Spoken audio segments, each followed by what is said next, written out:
Hey everyone, it's Lexie. So in today's video I'll be doing a video that was inspired by one that I saw that Leonie do on the book Leo. So I'll have her video linked down below if you want to check it out.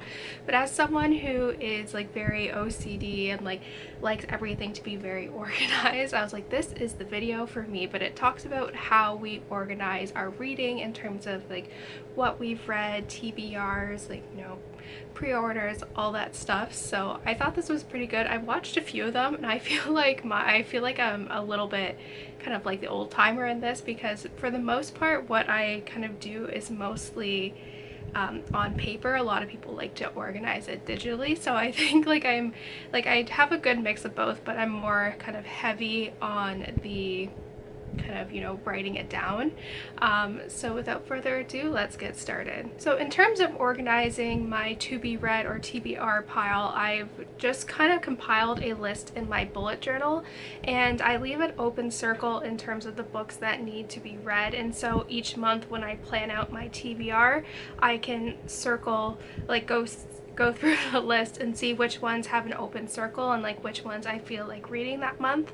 And this is a good way of kind of keeping it organized, because although my books, even if I look at my shelves, I kind of know, it's easy just to have one spot where I can see where everything is. And it also does a good job at visually seeing how much I've been kind of tackling my TBR and just kind of getting it down. It also is good visually that way.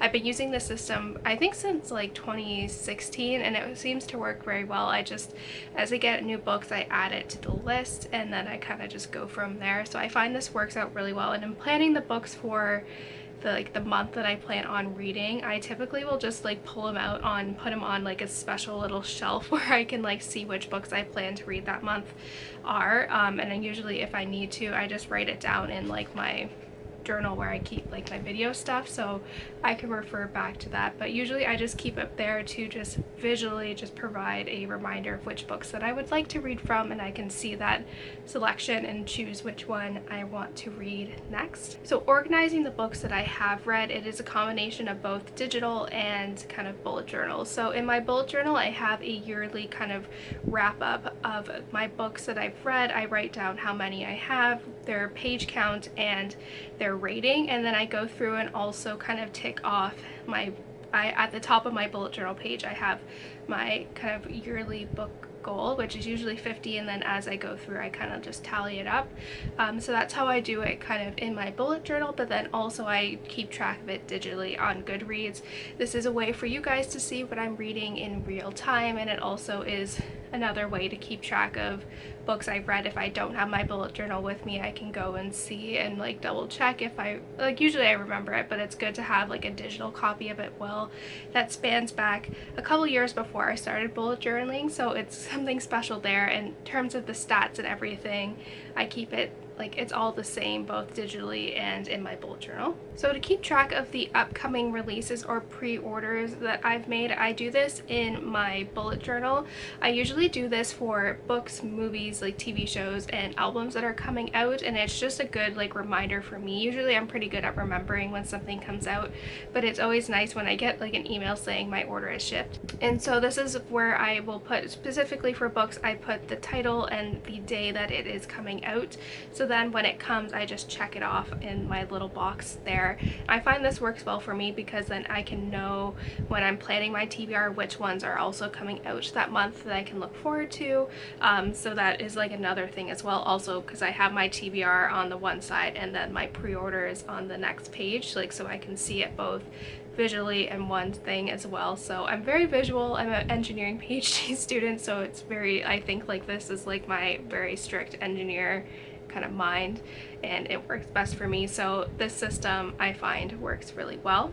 So when it comes to my bookish wish list, this is the one that is strictly digital, and I think this is the best system for me because every now and then I always am adding new books to my wish list and taking things off. I need to do a book wish list clean out, so I think that'll be a video I'll do kind of later down the road because it's just been compiling and getting crazy. But I do this on Amazon. I think it's the easiest way to have all of the books that I'd like to get in the future, and it's easier for me, like I can access it anywhere. I usually have it with me if I go to like a used bookstore, because then I see like, okay, these are the books that I have like my eye on, and it's just easier to access from there. I think that works best for me. Like I said, I did try to kind of write down my wish list in my bullet journal, but it's just hard to keep track of it, and especially if it is on my phone, it's much easier to like get a hold of and edit it and change it and just be more on top of it, because I'm